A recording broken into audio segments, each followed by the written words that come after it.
एक समय की बात है, किसी राज्य में एक व्यापारी रहा करता था। उस व्यापारी की एक छोटी सी बेटी थी जिसका नाम था एला। एला बहुत ही प्यारी और नेक बच्ची थी। उसके पिता उससे बहुत प्यार करते थे और उसकी सारी ज़रूरतें पूरी करते थे। लेकिन एला की ज़िंदगी में एक चीज़ की कमी थी, वह थी उसकी माँ, जो उसे छोड़कर भगवान के पास चली गई थी। एला की इस कमी को पूरा करने के लिए उसके पिता ने दूसरी शादी कर ली। एला की नई माँ की दो बेटियां थीं। वह बहुत खुश थी कि माँ के साथ साथ उसे बहनें भी मिल गई। दोनों बहनें बहुत घमंडी थी, लेकिन एला उनसे प्यार करती थी और अपनी नई माँ को भी बहुत चाहती थी। एला की खुशियाँ ज़्यादा दिन टिक नहीं पाईं। एक दिन जब उसके पिता अपने काम से किसी दूसरे शहर गए तो फिर कभी वापस नहीं आए। एला पर तो मानो मुश्किलों का पहाड़ टूट गया हो। पिता का साया सर से उठते ही उसकी माँ और बहनें उसके घर की मालकिन हो गई और एला के साथ नौकरों जैसा बर्ताव करने लगी। उन्होंने घर के सारे नौकरों को निकाल दिया और अब एला ही घर का सारा काम करती। उसकी बहनों ने तो उसका कमरा भी उससे छीन लिया और उसे एक कोठरी में रहने के लिए छोड़ दिया।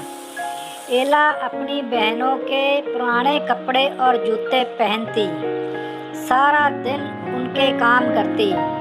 कभी कभी तो एला इतनी थक जाती कि अंगीठी के पास ही सो जाती।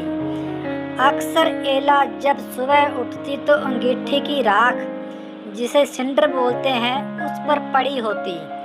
उसकी बहनें उसे सिंड्रेला कहकर चिढ़ाती और इस तरह उसका नाम एला से सिंड्रेला हो गया।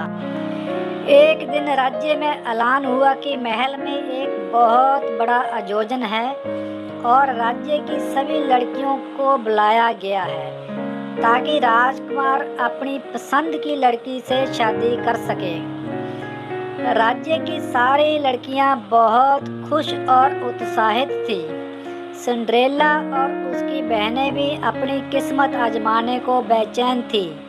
लेकिन फिर सिंड्रेला की ये खुशी उसकी सौतेली माँ को रास नहीं आई और उसने सिंड्रेला को महल में जाने से मना कर दिया।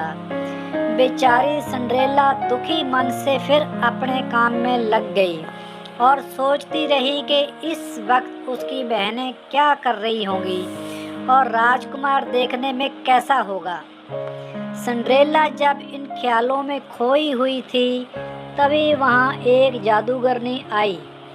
उसने सिंड्रेला को दुखी देखा तो उसकी मदद करनी चाहिए। सिंड्रेला ने सारी बात जादूगरनी को बताई। जादूगरनी ने सिंड्रेला से कहा, ओ प्यारी सिंड्रेला, मैं तुम्हारी मदद कर सकती हूँ। यह कहकर जादूगरनी ने अपनी छड़ी घुमाई और वहाँ पड़े एक बड़े से कद्दू को एक बग्गी में बदल दिया। वहीं चार चूहे उछल कूद मचा रहे थे। जादूगरनी की नज़र उन पर पड़ी तो उसने चूहों को घोड़ा बना दिया। अब जरूरत थी एक कोचवान की। जादूगरनी ने चारों तरफ नजर घुमाई तो उसे एक मेंढक दिखा और उसने कोचवान में बदल दिया।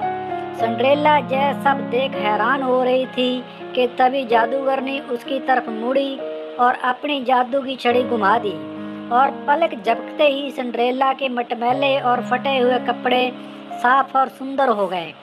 उसके पैरों में टूटी हुई चप्पल की जगह सुंदर कांच की जूती आ गई। अब सिंड्रेला महल में जाने के लिए तैयार थी।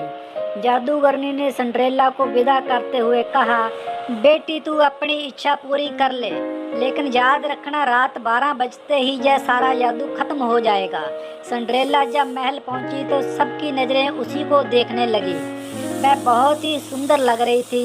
राजकुमार ने जब उसके साथ डांस करना चाहा तो सिंड्रेला की सौतेली बहनों के साथ साथ वहाँ सभी मौजूद लड़कियाँ सिंड्रेला से जलने लगी, लेकिन कोई सिंड्रेला को पहचान नहीं पाया। राजकुमार ने उसे देखते ही फैसला कर लिया था कि वह इसी लड़की से शादी करेगा।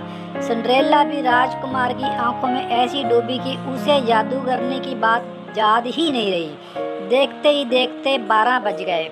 घंटी बजते ही सिंड्रेला को याद आया कि 12 बजे जादू खत्म हो जाना था। सिंड्रेला बिना राजकुमार से कुछ कहे वहां से भाग निकली। वह नहीं चाहती थी कि राजकुमार उसे उसके पुराने गंदे कपड़ों में देखे और उससे नफरत करे। भागते वक्त सिंड्रेला की कांच की एक जूती महल में ही छूट गई, जो राजकुमार ने उठा ली। राजकुमार ने बहुत कोशिश की सिंड्रेला को ढूंढने की, लेकिन वह उसे कहीं नहीं मिली। सबने राजकुमार से उसे भूल जाने को कहा, लेकिन राजकुमार सिंड्रेला को भूल नहीं पा रहा था। आखिरकार सारे राज्य में ऐलान हुआ कि जिस लड़की के पैरों में वह जूती आएगी, राजकुमार उसी से शादी करेंगे। राज्य में तो जैसे तूफान आ गया था। हर लड़की राजकुमार से शादी करना चाहती थी। सभी लड़कियां अपने आप को उस कांच की जूती की मालकिन बताने लगी। लड़कियों के घर जाकर उन्हें जूती पहनाई गई, लेकिन उनसे किसी को भी वह पूरी नहीं आई। आखिर में सिंड्रेला की बहनों की बारी आई। दोनों ने हर कोशिश की जूती पहनने की, लेकिन कोई फायदा नहीं हुआ। अब सबकी नज़रें सिंड्रेला पर रुक गई। सिंड्रेला ने जब उसे पहना तो वह जूती उसके पैरों में आ गई, जैसे उसी के लिए बनी हो। सिंड्रेला की सौतेली माँ और बहनें हैरान और परेशान हो गईं। किसी को भी उम्मीद नहीं थी कि वह सुंदर लड़की सिंड्रेला हो सकती है। राजकुमार ने जब सिंड्रेला से शादी के लिए पूछा तो सिंड्रेला ने खुशी खुशी हाँ कर दी। अगले ही दिन बड़ी धूमधाम के साथ सिंड्रेला की शादी राजकुमार से हो गई। राजकुमार और सिंड्रेला एक दूसरे के साथ बहुत खुश थे और एक दूसरे को बहुत चाहते थे। दूसरी तरफ सिंड्रेला की सौतेली माँ और बहनों को सिंड्रेला के साथ बुरा व्यवहार करने की सजा के रूप में राज्य छोड़कर जाना पड़ा।